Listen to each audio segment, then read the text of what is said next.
Luke Carter had spent his entire life in the mountains of Montana.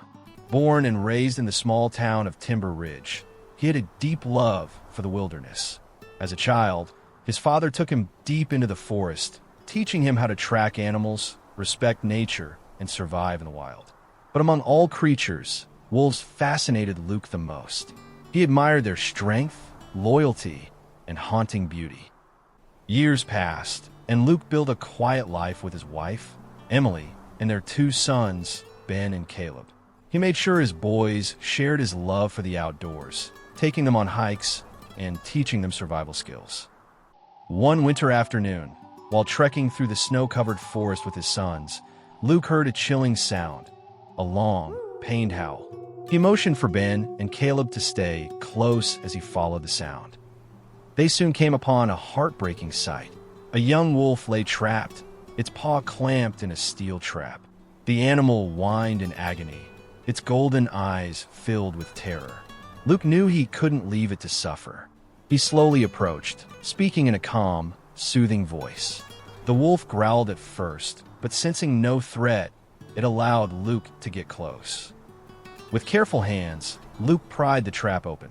The wolf collapsed, too weak to move. "Dad, is it going to die?" Caleb asked, worry etched on his face. Luke shook his head. "Not if I can help it." Ignoring the danger, he picked up the wolf and carried it through the snowy woods. Ben and Caleb followed, amazed at their father's bravery. After hours of walking, they reached town. Luke took the wolf straight to Dr. Harper, the town's vet. She examined the animal, noting that while the paw was bruised, it wasn't broken. However, the wolf was severely dehydrated and weak. Luke decided to care for it overnight. That evening, he placed the wolf, whom Caleb named Ghost, in the garage with food and water. Though still cautious, Ghost ate and rested.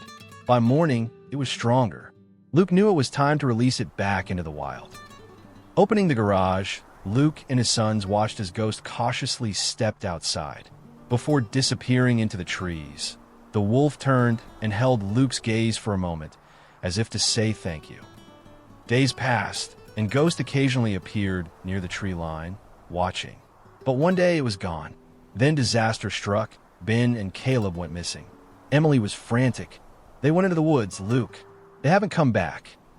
Fear gripped Luke as he rushed into the freezing forest, calling for his sons. The sun was setting, and the temperature was dropping fast. His heart pounded as he searched desperately. Then, in the fading light, he saw them. Two small figures huddled together, shivering on a fallen log. Relief washed over him, but before he could move, golden eyes gleamed in the darkness. The wolf had led him to them. Luke swallowed hard, emotions overwhelming him. Ghost had repaid his kindness. The boys ran to their father, and he pulled them into his arms, grateful beyond words. He turned back to Ghost, who stood watching. "Thank you," Luke whispered. With a final glance, Ghost vanished into the wilderness once more. Luke knew they wouldn't see him again, but he would never forget what the wolf had done. Luke taught his sons the power of kindness, compassion, and respect for all living creatures. His actions showed that helping others, human or animal, can lead to unexpected blessings.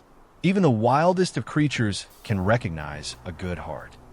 If you enjoyed this story and want to hear more incredible tales of survival and unexpected bonds, be sure to like this video and subscribe to our channel. Stay tuned for our next story, where we explore even deeper lessons in American English and life.